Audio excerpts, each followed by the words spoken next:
ਸੋਰਠ ਮਹੱਲਾ ਪੰਜਵਾਂ।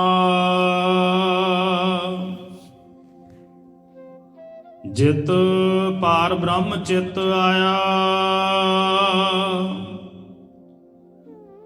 ਸੋ ਘਰ ਦਈਏ ਵਸਾਇਆ।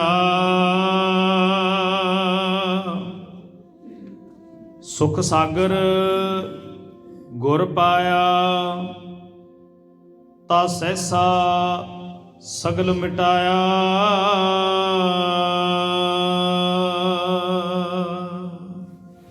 ਵਾਹਿਗੁਰੂ ਜੀ ਕਾ ਖਾਲਸਾ, ਵਾਹਿਗੁਰੂ ਜੀ ਕੀ ਫਤਿਹ। ਯੁਗੋ ਯੁਗ ਅਟਲ, ਰਹਿਬਰ ਕਾਮਲ ਅਕਮਲ ਸਤਿਗੁਰੂ ਧੰਨ ਗੁਰੂ ਗ੍ਰੰਥ ਸਾਹਿਬ ਸੱਚੇ ਪਾਤਸ਼ਾਹ ਜੀ ਦੇ ਪਾਵਨ ਮੁਬਾਰਕ ਚਰਨਾਂ ਦੇ ਵਿੱਚ ਹਾਜ਼ਰੀਨ, ਗੁਰੂ ਰੂਪ ਗੁਰੂ ਖਾਲਸਾ ਸਾਧ ਸੰਗਤ ਜੀ, ਆਪ ਜੀ ਅੰਮ੍ਰਿਤ ਵੇਲੇ ਦੇ ਦੀਵਾਨ ਵਿੱਚ ਸੇਵਾ ਕਰਕੇ, ਪਾਵਨ ਬਾਣੀ ਦਾ ਕੀਰਤਨ ਸਰਵਣ ਕਰਕੇ ਲਾਹੇ ਪ੍ਰਾਪਤ ਕਰ ਰਹੇ ਹੋ। ਗਰੀਬ ਨਵਾਜ ਸੱਚੇ ਪਾਤਸ਼ਾਹ ਜੀ ਦੀ ਰਹਿਮਤ ਹੋਈ ਹੈ। ਤੁਰਕੀ ਬਾਣੀ ਦਾ ਪਾਵਨ ਸ੍ਰੀ ਮੁਖ ਵਾਕ ਗਰੀਬ ਨਵਾਜ ਸੱਚੇ ਪਾਤਸ਼ਾਹ ਜੀ ਨੇ ਬਖਸ਼ਿਸ਼ ਕੀਤਾ ਹੈ। ਪਾਵਨ ਮੁਬਾਰਕ ਅੰਗ 625 ਦੇ ਉੱਤੇ ਇਹ ਪਾਵਨ ਸ੍ਰੀ ਮੁਖ ਵਾਕ ਸੁਭਾਈਮਾਨ ਹੈ। ਰਾਗ ਸੋਰਠ ਮਹੱਲਾ ਪੰਜਵਾਂ, ਘਰ ਤੀਜਾ, ਦੋਪਦੇ। ਗਰੀਬ ਨਵਾਜ ਜੀ ਬਖਸ਼ਿਸ਼ ਕਰਦੇ ਨੇ, ਕਹਿੰਦੇ ਜਿਤ ਪਾਰ ਬ੍ਰਹਮ ਚਿਤ ਆਇਆ, ਸੋ ਘਰ ਦਈਏ ਵਸਾਇਆ।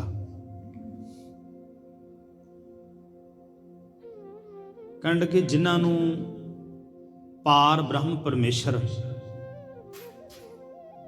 ਅਕਾਲ ਪੁਰਖ ਵਾਹਿਗੁਰੂ ਚੇਤੇ ਆਉਂਦਾ ਨਾ,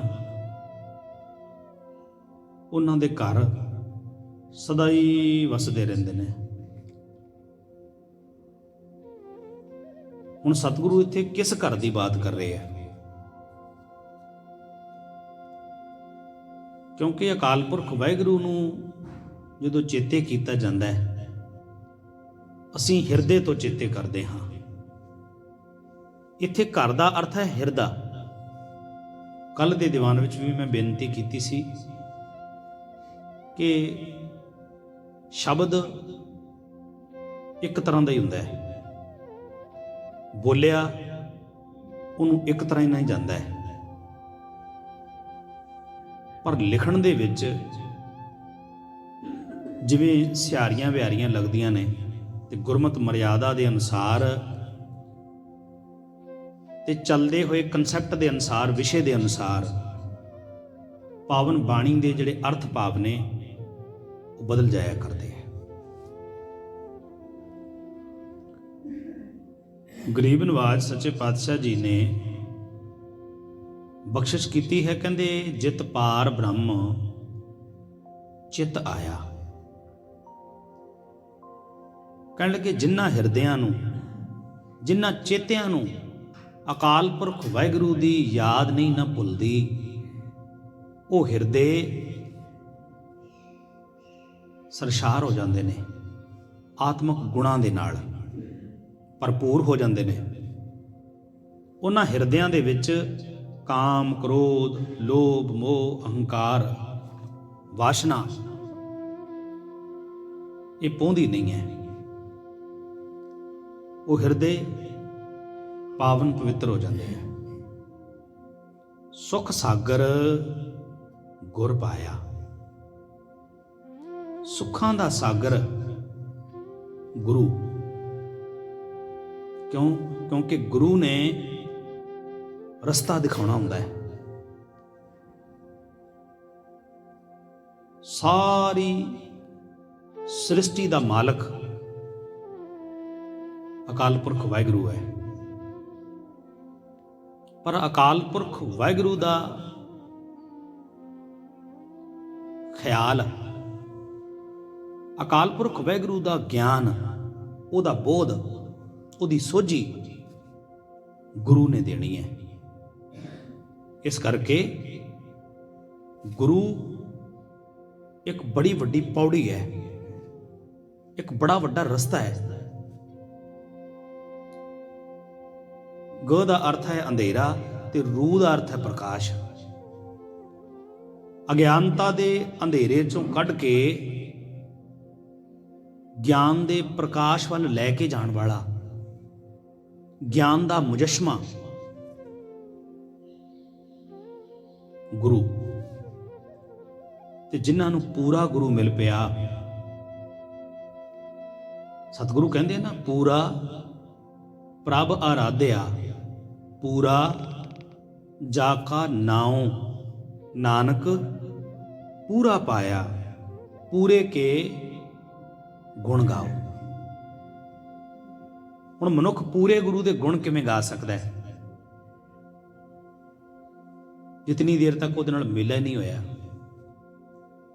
ਤੇ ਜੇ ਮੇਲਾ ਹੋ ਵੀ ਗਿਆ ਤੇ ਪੂਰੇ ਗੁਰੂ ਦੀ ਬਖਸ਼ਿਸ਼ ਰਹਿਮਤ ਹੈ, ਉਹਦਾ ਪਾਤਰ ਬਣਨਾ ਬੜਾ ਮੁਸ਼ਕਲ ਹੈ। ਤੇ ਜਦੋਂ ਕਿਤੇ ਕੋਈ ਇਨਸਾਨ, ਕੋਈ ਮਨੁੱਖ ਪੂਰੇ ਗੁਰੂ ਦੇ ਕਹਿਣੇ 'ਚ ਹੁੰਦਾ ਹੈ, ਤੇ ਫਿਰ ਪੂਰਾ ਗੁਰੂ ਉਹਨੂੰ ਸਹੀ ਰਸਤਾ ਦਿਖਾ ਦਿੰਦਾ ਹੈ।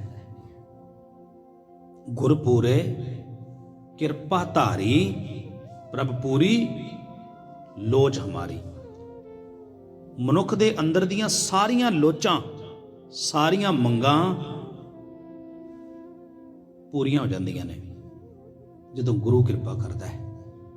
ਤੇ ਗੁਰੂ ਕਿਰਪਾ ਕਰਕੇ, ਰਹਿਮਤ ਕਰਕੇ, ਬਖਸ਼ਿਸ਼ ਕਰਕੇ ਅਕਾਲ ਪੁਰਖ ਵਾਹਿਗੁਰੂ ਦੀ ਸੋਝੀ ਦਿੰਦਾ ਹੈ। ਪੂਰਾ ਗੁਰੂ, ਅਧੂਰੇ ਦੀ ਬਾਤ ਨਹੀਂ ਹੋ ਰਹੀ ਇੱਥੇ, ਪੂਰੇ ਦੀ ਬਾਤ ਹੋ ਰਹੀ ਹੈ। ਸੁਖ ਸਾਗਰ ਗੁਰ ਪਾਇਆ, ਗੁਰੂ ਸੁੱਖਾਂ ਦਾ ਸਾਗਰ ਹੈ। ਤੇ ਗੁਰੂ ਨਾਲ ਮੇਲਾ ਹੋ ਗਿਆ ਤੇ ਗੁਰੂ ਨੇ ਜਿਹੜਾ ਮੰਤਰ ਦਿੱਤਾ, ਗੁਰੂ ਨੇ ਜਿਹੜਾ ਸ਼ਬਦ ਦਿੱਤਾ, ਤਾਂ ਸਹਿਸਾ ਸਗਲ ਮਿਟਾਇਆ। ਸਹਿਸਾ ਕਹਿੰਦੇ ਨੇ ਵਹਿਮ ਨੂੰ, ਭਰਮ ਨੂੰ, ਸਹਿਮ ਨੂੰ, ਡਰ ਨੂੰ। ਜਿਨ੍ਹਾਂ ਨੇ ਸੁਖ ਸਾਗਰ ਪੂਰੇ ਗੁਰੂ ਦੀ ਬਾਤ ਮੰਨੀ, ਪੂਰੇ ਗੁਰੂ ਦੀ ਬਾਤ ਨੂੰ ਆਪਣੇ ਪੱਲੇ ਨਾਲ ਬੰਨਿਆ, ਉਹਨਾਂ ਦੇ ਅੰਦਰੋਂ ਸਾਰੇ ਵਹਿਮ, ਭਰਮ, ਡਰ, ਸਹਿਮ, ਤੌਖਲੇ ਸਭ ਖਤਮ ਹੋ ਗਏ। ਤੇ ਪੂਰੇ ਗੁਰੂ ਨੇ ਬਾਤ ਕੀ ਸਮਝਾਈ? ਸਤਿਗੁਰੂ ਕਹਿੰਦੇ ਹਰ ਕੇ ਨਾਮ ਕੀ ਵਡਿਆਈ। ਐ ਗੁਰਸਿੱਖੋ, ਹਰੀ ਪਰਮੇਸ਼ਰ ਅਕਾਲ ਪੁਰਖ ਵਾਹਿਗੁਰੂ ਦੇ ਨਾਮ ਦੀ ਵਡਿਆਈ ਕਰੋ, ਸਿਫਤ ਸਲਾਹ ਕਰੋ, ਉਹਦੇ ਗੁਣਾਂ ਨੂੰ ਗਾਵੋ। 8 ਪਹਿਰ ਗੁਣ ਗਾਈ, ਗੁਰਪੂਰੇ ਤੇ ਪਾਈ। 8 ਪਹਿਰ ਉਸ ਅਕਾਲ ਪੁਰਖ ਵਾਹਿਗੁਰੂ ਨੂੰ ਚੇਤੇ ਕਰੋ। ਹੁਣ ਇੱਥੇ ਇੱਕ ਸਵਾਲ ਪੈਦਾ ਹੋ ਜਾਂਦਾ ਹੈ ਵੀ ਇੱਕ ਮਨੁੱਖ 8 ਪਹਿਰ ਨੂੰ ਕਿਵੇਂ ਚੇਤੇ ਰੱਖ ਸਕਦਾ ਹੈ? ਕਿਉਂਕਿ ਦੁਨਿਆਵੀ ਕਾਰਜ ਵੀ ਕਰਨੇ ਆ, ਕੰਮ ਧੰਦਾ ਵੀ ਕਰਨਾ ਹੈ, ਪਰਿਵਾਰਕ ਜ਼ਿੰਮੇਵਾਰੀਆਂ ਵੀ ਨਿਭਾਉਣੀਆਂ, ਸਮਾਜਿਕ ਜ਼ਿੰਮੇਵਾਰੀਆਂ ਵੀ ਨਿਭਾਉਣੀਆਂ, ਤੇ ਕਈ ਤੇ ਰਾਜਨੀਤਿਕ ਜ਼ਿੰਮੇਵਾਰੀਆਂ ਵੀ ਨਿਭਾਉਂਦੇ ਆ। ਪਰ 8 ਪਹਿਰ ਕਿਵੇਂ ਗੁਣਾਂ ਨੂੰ ਗਾਇਆ ਜਾ ਸਕਦਾ ਹੈ? ਗਰੀਬ ਨਵਾਜ ਜੀ ਦਾ ਪਾਵਨ ਮੁਬਾਰਕ ਸ੍ਰੀ ਮੁਖ ਵਾਕ, ਇਹਦੇ ਵਿੱਚ ਇੱਕ ਲੁਪਤੀ ਛੁਪੀ ਹੋਈ ਹੈ, ਗੁੱਝਾ ਭੇਦ ਹੈ। ਇਸ ਬਾਤ ਨੂੰ ਸਮਝਣ ਦੀ ਜ਼ਰੂਰਤ ਹੈ ਕਿ 8 ਪਹਿਰ ਕਿਵੇਂ ਗੁਣ ਗਾਏ ਜਾਂਦੇ ਨੇ। ਜੋ ਗੁਰ ਕਹੈ ਸੋਈ ਪਲ ਮਾਨੋ, ਜੋ ਗੱਲ ਗੁਰੂ ਨੇ ਕਹਿ ਦਿੱਤੀ ਉਹਨੂੰ ਪੱਲੇ ਨਾਲ ਬੰਨ ਲਿਆ। ਤੇ ਗੁਰੂ ਦੇ ਅਨੁਸਾਰੀ ਹੋ ਕੇ ਕਾਰਜ ਕਰਨ ਲੱਗ ਪਏ। ਤੇ ਜਦੋਂ ਗੁਰੂ ਦੀ ਆਗਿਆ ਦੇ ਵਿੱਚ ਅਸੀਂ ਕਾਰਜ ਕਰਨ ਲੱਗ ਪਏ ਨਾ, ਤੇ 8 ਪਹਿਰ, 3 ਘੰਟਿਆਂ ਦਾ ਪਹਿਰ ਹੁੰਦਾ ਜੀ ਇੱਕ, ਤੇ ਦਿਨ ਦੇ ਵਿੱਚ 4 ਪਹਿਰ ਹੁੰਦੇ ਨੇ। 8 ਪਹਿਰ ਦਾ ਮਤਲਬ ਦਿਨ ਤੇ ਰਾਤ। ਜਦੋਂ ਤੁਹਾਡਾ ਸੌਣਾ, ਤੁਹਾਡਾ ਜਾਗਣਾ, ਤੁਹਾਡਾ ਬੋਲਣਾ, ਤੁਹਾਡਾ ਤੁਰਨਾ, ਤੁਹਾਡਾ ਕਾਰਜ ਕਰਨਾ ਗੁਰੂ ਅਨੁਸਾਰੀ ਹੋਵੇਗਾ, ਗੁਰੂ ਦੇ ਕਹਿਣੇ 'ਚ ਹੋਵੇਗਾ, ਇਹਦਾ ਮਤਲਬ 8 ਪਹਿਰ ਤੁਸੀਂ ਗੁਰੂ ਦੀ ਆਗਿਆ ਦੇ ਵਿੱਚੋਂ, ਗੁਰ ਕੀ ਟਹਿਲ, ਗੁਰੂ ਕੀ ਸੇਵਾ, ਗੁਰ ਕੀ ਆਗਿਆ ਭਾਣੀ, ਕਹੋ ਨਾਨਕ ਜਿਨ ਜਮ ਤੇ ਕਾਢੇ ਤਿਸ ਗੁਰ ਕੈ ਕੁਰਬਾਨੀ। ਗੁਰ ਕੀ ਟਹਿਲ, ਗੁਰੂ ਕੀ ਸੇਵਾ, ਗੁਰੂ ਦੀ ਆਗਿਆ ਗੁਰੂ ਦੀ ਟਹਿਲ ਹੈ, ਗੁਰੂ ਦਾ ਹੁਕਮ ਗੁਰੂ ਦੀ ਸੇਵਾ ਹੈ। ਗੁਰੂ ਦਾ ਹੁਕਮ ਸਿੱਖ ਵਾਸਤੇ ਭਾਣਾ ਹੈ, ਜੋ ਗੁਰ ਕਹੈ, ਜੋ ਗੁਰੂ ਨੇ ਕਹਿਤਾ। ਤੇ ਗੁਰੂ ਕਹਿੰਦਾ ਹੈ ਹਰ ਕੇ ਨਾਮ ਕੀ ਵਡਿਆਈ, ਅਕਾਲ ਪੁਰਖ ਵਾਹਿਗੁਰੂ ਦੇ ਨਾਮ ਦੀ ਵਡਿਆਈ ਕਰੋ, ਸਿਫਤ ਸਲਾਹ ਕਰੋ। 8 ਪਹਿਰ ਗੁਰੂ ਦੇ ਦਿੱਤੇ ਹੁਕਮ ਨੂੰ ਕਮਾਓ। ਛੋਟੀ ਜਿਹੀ ਉਦਾਹਰਨ ਦੇਵਾਂ, ਗੁਰੂ ਕਹਿੰਦੇ ਨੇ ਜਿਸ ਅੰਦਰ ਤਾਤ ਪਰਾਈ ਹੋਵੇ ਤਿਸ ਦਾ ਕਦੇ ਨਾ ਹੋਵੀ ਭਲਾ। 8 ਪਹਿਰ ਕਿਸੇ ਦਾ ਬੁਰਾ ਨਹੀਂ ਸੋਚਣਾ, ਇਹ ਗੁਰੂ ਦੀ ਆਗਿਆ ਹੈ, ਗੁਰੂ ਦਾ ਹੁਕਮ ਹੈ। ਦਿਨ ਤੇ ਰਾਤ ਕਿਸੇ ਦਾ ਮਾੜਾ ਨਹੀਂ ਸੋਚਣਾ। ਭਗਤ ਪੂਰਨ ਸਿੰਘ ਜੀ ਦਾ ਜੀਵਨ ਅਸੀਂ ਬਹੁਤਿਆਂ ਨੇ ਪੜ੍ਹਿਆ, ਬੜੀ ਬੰਦਗੀ ਵਾਲੀ, ਕਮਾਈ ਵਾਲੀ ਰੂਹ। ਉਹਨਾਂ ਨੇ ਕੀ ਕਰਨਾ, ਰਸਤੇ ਤੁਰੇ ਜਾਣਾ। ਦਰਬਾਰ ਸਾਹਿਬ ਅੰਮ੍ਰਿਤਸਰ ਦੀ ਬਾਤ ਹੈ, ਰਸਤੇ 'ਚ ਗੰਦਗੀ ਪਈ ਹੋਣੀ, ਚੁੱਕ ਕੇ ਪਾਸੇ ਕਰ ਦੇਣੀ। ਖੱਡਾ ਹੋਣਾ, ਉਹਦੇ ਉੱਪਰ ਕੋਈ ਚੀਜ਼ ਰੱਖ ਦੇਣੀ ਤਾਂ ਕਿ ਇਹਦੇ ਵਿੱਚ ਕੋਈ ਡਿੱਗੇ ਨਾ।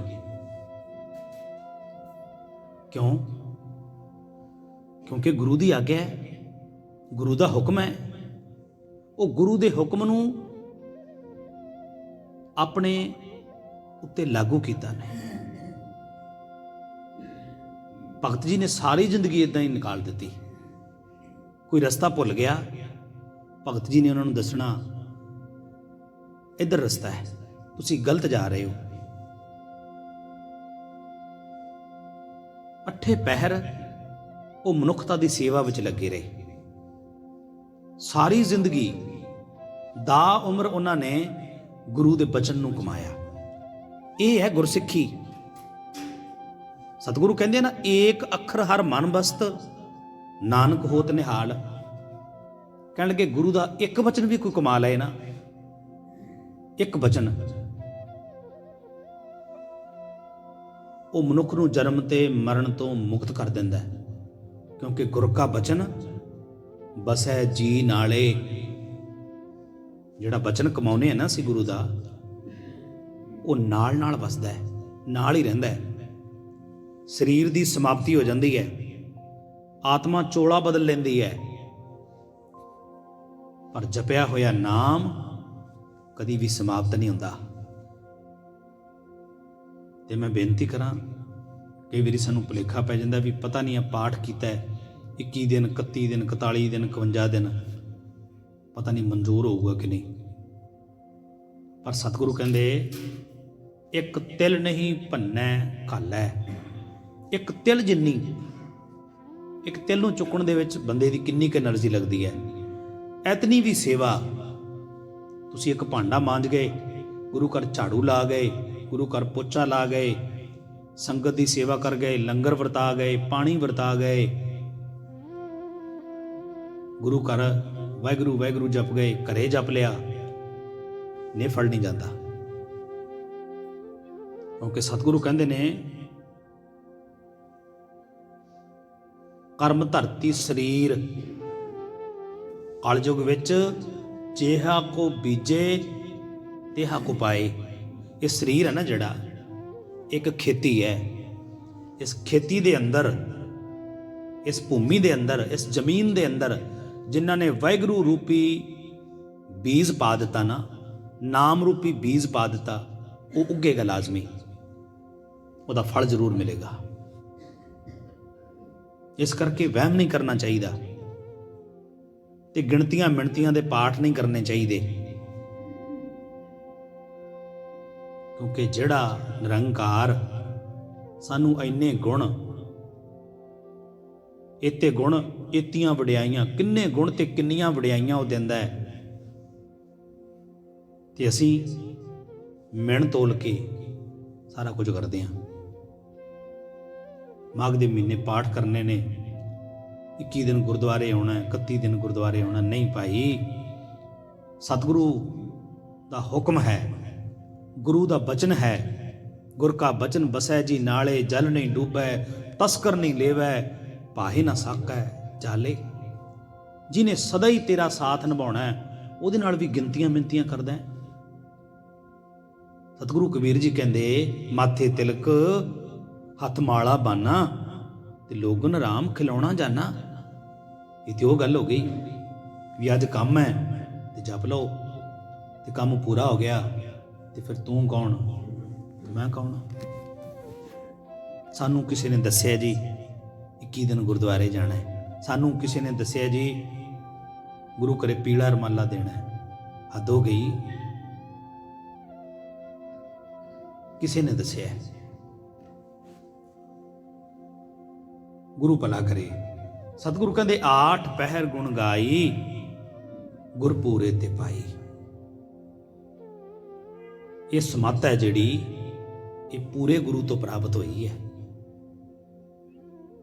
ਅਕਾਲ ਪੁਰਖ ਵਾਹਿਗੁਰੂ ਦੇ ਨਾਮ ਦੀ ਵਡਿਆਈ ਸੁਭਾ ਕਰਨੀ, 8 ਪਹਿਰ ਮਨੁੱਖਤਾ ਦੀ ਸੇਵਾ ਕਰਨੀ, ਇਹ ਵੀ ਗੁਰੂ ਦਾ ਭਾਣਾ ਹੀ ਹੈ, ਗੁਰੂ ਦੀ ਆਗਿਆ ਹੈ, ਗੁਰੂ ਦਾ ਹੁਕਮ ਹੈ, ਤੇ ਇਹਦੇ 'ਚ ਗੁਰੂ ਦੀ ਖੁਸ਼ੀ ਹੈ। ਗੁਰਪੂਰੇ ਤੇ ਪਾਈ, ਇਹ ਸਮੱਤ ਗੁਰੂ ਤੋਂ ਮਿਲੀ ਹੈ। ਪ੍ਰਭ ਕੀ ਅਕਥ ਕਹਾਣੀ, ਅਕਾਲ ਪੁਰਖ ਵਾਹਿਗੁਰੂ ਦੀ ਨਾਂ ਦੱਸੀ ਜਾਣ ਵਾਲੀ ਅਕਥ ਕਹਾਣੀ। ਉਹਦੇ ਗੁਣਾਂ ਨੂੰ ਗਾਉਣ ਲੱਗ ਜਾਈਏ ਤੇ ਮਨੁੱਖ ਚਾਹੇ ਕਰੋੜਾਂ ਵਾਰ ਜਨਮ ਲਵੇ, ਉਹਦੇ ਗੁਣਾਂ ਨੂੰ ਨਹੀਂ ਗਾ ਸਕਦਾ। ਉਹਨੂੰ ਕਿਸੇ ਵੀ ਵਿਸ਼ੇ ਤੋਂ, ਕਿਸੇ ਵੀ ਐਂਗਲ ਤੋਂ ਅਸੀਂ ਅਕਾਲ ਪੁਰਖ ਵਾਹਿਗੁਰੂ ਦੀ ਬੰਦਗੀ ਕਰੀਏ, ਅਕਾਲ ਪੁਰਖ ਵਾਹਿਗੁਰੂ ਦੀ ਸਿਫਤ ਸਲਾਹ ਕਰੀਏ, ਉਹਦਾ ਅੰਤ ਨਹੀਂ ਹੈ। ਕਿਉਂਕਿ ਤੂੰ ਬੇਅੰਤ ਕੋ ਵਿਰਲਾ ਜਾਣੈ, ਉਹ ਅਕਥ ਹੈ। ਸਾਹਿਬ ਗੁਰੂ ਗੋਬਿੰਦ ਸਿੰਘ ਸੱਚੇ ਪਾਤਸ਼ਾਹ ਗਰੀਬ ਨਵਾਜ ਪਿਤਾ ਮਹਾਰਾਜ ਕਹਿੰਦੇ, ਅਜਨਮ ਹੈ, ਜਨਮਾਂ ਤੋਂ ਰਹਿਤ ਹੈ। ਅਜਹੂ ਹੈ, ਅ ਦਾ ਅਰਥ ਹੈ ਰਹਿਤ, ਜੂ ਦਾ ਅਰਥ ਹੈ ਜਨਮ। ਅਭੂ ਹੈ, ਅ ਦਾ ਅਰਥ ਹੈ ਰਹਿਤ, ਭੂ ਦਾ ਅਰਥ ਹੈ ਭੂਤਕ। ਪੰਜ ਭੂਤਕ ਸਰੀਰ ਤੋਂ ਉਹ ਰਹਿਤ ਹੈ, ਤੇ ਉਹਦੇ ਗੁਣਾਂ ਨੂੰ ਗਾਉਣਾ ਇੱਕ ਜੀਵਾ ਨਹੀਂ,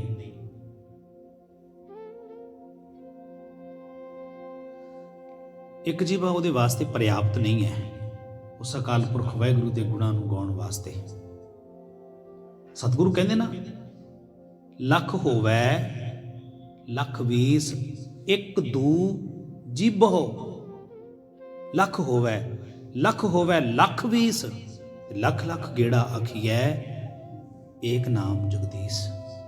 ਇਹ ਤਰਾਹੇ ਪੱਤ ਪਵੜੀਆਂ ਚੜੀਏ ਹੋਏ 21।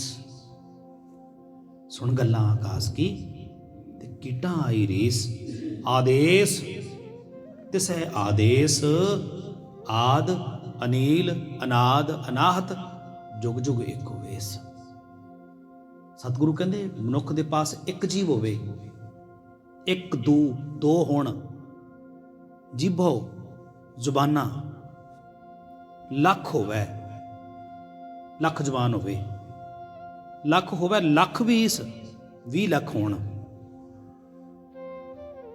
ਲੱਖ ਲੱਖ ਗੇੜਾ ਆਖੀਏ, ਇੱਕ ਇੱਕ ਜ਼ੁਬਾਨ ਦੇ ਨਾਲ ਲੱਖ ਲੱਖ ਵਾਰੀ ਆਖੀਏ, ਏਕ ਨਾਮ ਜਗਦੀਸ਼, ਉਸ ਅਕਾਲ ਪੁਰਖ ਵਾਹਿਗੁਰੂ ਦਾ ਸਿਮਰਨ ਕਰੀਏ, ਚਿੰਤਨ ਕਰੀਏ, ਉਹਦੇ ਗੁਣਾਂ ਨੂੰ ਗਾਈਏ, ਤਾਂ ਵੀ ਗਾਏ ਨਹੀਂ ਜਾ ਸਕਦੇ। ਕਬੀਰ ਜੀ ਕਹਿੰਦੇ, ਬਸਦਾ ਕਾਗਦ ਜੋ ਕਰੋ, ਹਰ ਜਸ ਲਿਖਣ ਨਾ ਜਾਏ। ਉਹ ਲਿਖਣ ਦੇ ਵਿੱਚ ਵੀ ਨਹੀਂ ਆਉਂਦਾ, ਉਹ ਬੋਲਣ ਦੇ ਵਿੱਚ ਵੀ ਨਹੀਂ ਆਉਂਦਾ, ਕਿਉਂਕਿ ਉਹ ਕਥ ਹੈ। ਗੁਰੂ ਅਰਜਨ ਸਾਹਿਬ ਸੱਚੇ ਪਾਤਸ਼ਾਹ ਬਖਸ਼ਿਸ਼ ਕਰ ਰਹੇ ਨੇ, ਕਹਿੰਦੇ ਅਕਾਲ ਪੁਰਖ ਵਾਹਿਗੁਰੂ ਦੀ ਅਕਥ ਕਹਾਣੀ ਹੈ, ਤੇ ਉਹਦੀ ਸਿਫਤ ਸਲਾਹ ਕੌਣ ਕਰਦਾ ਹੈ? ਜਨ ਬੋਲਹਿ ਅੰਮ੍ਰਿਤ ਬਾਣੀ। ਜਨ ਅਕਾਲ ਪੁਰਖ ਵਾਹਿਗੁਰੂ ਦੀ ਅੰਸ਼, ਸਾਰਾ ਸੰਸਾਰ ਉਹਦੀ ਅੰਸ਼ ਹੈ। ਜਿਤਨੀ ਇਹ ਸਾਰੀ ਪ੍ਰਕਿਰਤੀ ਹੈ ਨਾ, ਇਹ ਸਾਰੀ ਅਕਾਲ ਪੁਰਖ ਵਾਹਿਗੁਰੂ ਦੀ ਅੰਸ਼ ਹੈ, ਤੇ ਸਾਰੀ ਦੇ ਅੰਦਰ ਉਹ ਬਿਰਾਜਮਾਨ ਹੈ। ਪ੍ਰਭ ਕੀ ਅਕਥ ਕਹਾਣੀ, ਜਨ ਬੋਲੇ ਅੰਮ੍ਰਿਤ ਬਾਣੀ। ਅਕਾਲ ਪੁਰਖ ਵਾਹਿਗੁਰੂ ਦੀ ਜਿਹੜੀ ਸਿਫਤ ਸਲਾਹ ਹੈ, ਗगन ਮੈਂ ਥਾਲ ਰਵਚੰਦ ਦੀਪਕ ਬਣੇ, ਤਾਰਕਾ ਮੰਡਲ ਜਨਕ ਮੋਤੀ, ਧੂਪ ਮਲ ਆਨ ਲੋ ਪਵਨ ਚਵਰੋ ਕਰੇ, ਸਗਲ ਬਨਰਾਏ ਫੁਲੰਤ ਜੋਤੀ, ਕੈਸੀ ਆਰਤੀ ਹੋਏ ਪਵਖੰਡਨਾ ਤੇਰੀ ਆਰਤੀ, ਅਨਹਤਾ ਸ਼ਬਦ ਵਜੰਤ ਭੇਰੀ ਰਹਾਓ। ਸਤਿਗੁਰੂ ਕਹਿੰਦੇ, ਸਹਿਸ ਤਵ ਨੈਣ ਨਨ ਨੈਣ ਹੈ ਤੋਹਿ ਕੋ, ਸਹਿਸ ਮੂਰਤ ਨਨਾ ਏਕ ਤੋਹੀ, ਸਹਿਸ ਪਦ ਬਿਮਲ ਨਨ ਏਕ ਪਦ, ਗੰਧ ਵਿਣ ਸਹਿਸ ਤਵ ਗੰਧ ਇਵ ਚਲਤ ਮੋਹੀ। ਸਾਰੀ ਕਾਇਨਾਤ ਉਸ ਅਕਾਲ ਪੁਰਖ ਵਾਹਿਗੁਰੂ ਦੇ ਗੁਣਾਂ ਨੂੰ ਗਾ ਰਹੀ ਹੈ। ਤੇ ਗੁਰੂ ਅਰਜਨ ਸਾਹਿਬ ਸੱਚੇ ਪਾਤਸ਼ਾਹ ਕਹਿੰਦੇ, ਅਕਾਲ ਪੁਰਖ ਵਾਹਿਗੁਰੂ ਦੇ ਚਰਨਾਂ ਨਾਲ ਜੁੜੇ ਹੋਏ ਸਿੱਖ ਸੇਵਕ, ਸਾਧੂ ਜਨ, ਭਗਤ ਜਨ, ਗੁਰਮੁਖ ਗੁਰਸਿੱਖ ਉਸ ਅਕਾਲ ਪੁਰਖ ਵਾਹਿਗੁਰੂ ਦੀ ਸਿਫਤ ਸਲਾਹ ਦੀ ਬਾਣੀ ਬੋਲਦੇ ਨੇ। ਜਨ ਬੋਲਿਆ ਹੈ ਅੰਮ੍ਰਿਤ, ਅ ਦਾ ਅਰਥ ਹੈ ਰਹਿਤ, ਮ੍ਰਿਤ ਦਾ ਅਰਥ ਹੈ ਮੌਤ। ਆਤਮਿਕ ਜੀਵਨ ਦੇਣ ਵਾਲੀ ਉਸ ਅਕਾਲ ਪੁਰਖ ਵਾਹਿਗੁਰੂ ਦੀ ਸਿਫਤ ਸਲਾਹ ਦੀ ਬਾਣੀ ਗੁਰਮੁਖ ਜਪਦੇ ਨੇ। ਨਾਨਕ ਦਾਸ ਵਖਾਣੀ, ਜਿਹੜੇ ਗੁਰਸਿੱਖ ਨੇ ਉਸ ਅਕਾਲ ਪੁਰਖ ਵਾਹਿਗੁਰੂ ਦੀ ਅਕਥ ਕਹਾਣੀ ਦਾ ਵਿਖਿਆਨ ਕਰਦਿਆਂ ਕਰਦਿਆਂ ਸਾਰਾ ਜੀਵਨ ਉਹਦੀ ਸਿਫਤ ਸਲਾਹ ਦੇ ਵਿੱਚ ਗੁਜ਼ਾਰ ਦਿੰਦੇ ਨੇ। ਸੋ ਇਤਨਾ ਸਮਾਂ ਅਕਾਲ ਪੁਰਖ ਵਾਹਿਗੁਰੂ ਨੇ ਸਾਨੂੰ ਬਖਸ਼ਿਆ। ਇੱਥੇ ਸਮੇਂ ਦੀ ਸਮਾਪਤੀ ਹੈ। ਬੋਲਦਿਆਂ ਤੋਂ ਅਗਿਆਨਤਾ ਵਸ ਹੋਈਆਂ ਭੁੱਲਾਂ ਦੀ ਮੁਆਫੀ। ਆਪ ਸਰਬੱਤ ਰੂਹਾਂ ਦੇ ਅੰਦਰ ਬਿਰਾਜਮਾਨ ਉਸ ਅਕਾਲ ਪੁਰਖ ਵਾਹਿਗੁਰੂ ਦੇ ਚਰਨਾਂ ਦੇ ਵਿੱਚ ਛੱਤ ਛੱਤ ਨਮਨ ਹੈ, ਨਮਸਕਾਰ ਹੈ। ਸੋ ਗੁਰੂ ਭਲਾ ਕਰੇ, ਸਭਨਾਂ ਨੂੰ ਜੀਓ ਆਇਆਂ, ਸਭਨਾਂ ਦਾ ਧੰਨਵਾਦ। ਸਭ ਤੋਂ ਵੱਧ ਧੰਨਵਾਦ ਸਾਹਿਬ ਸ੍ਰੀ ਗੁਰੂ ਗ੍ਰੰਥ ਸਾਹਿਬ ਸੱਚੇ ਪਾਤਸ਼ਾਹ ਜੀ ਦਾ। ਇਹਨਾਂ ਦੇ ਪਾਵਨ ਚਰਨਾਂ 'ਚ ਆਪਾਂ ਜੁੜ ਮਿਲ ਕੇ ਸੱਚੇ ਪਾਤਸ਼ਾਹ ਜੀ ਦੀ ਰਹਿਮਤ ਬਖਸ਼ਿਸ਼ ਦੇ ਪਾਤਰ ਬਣਿਆ। ਗੁਰੂ ਸਭਨਾਂ ਦੇ ਸਿਰ ਤੇ ਮਿਹਰ ਭਰਿਆ ਹੱਥ ਰੱਖੇ ਜੀ। ਭੁੱਲ ਚੁੱਕ ਦੀ ਖਿਮਾ। ਸਾਰੀ ਸੰਗਤ ਗੱਜ ਕੇ ਬੁਲਾਓ ਜੀ। ਵਾਹਿਗੁਰੂ ਜੀ ਕਾ ਖਾਲਸਾ, ਵਾਹਿਗੁਰੂ ਜੀ ਕੀ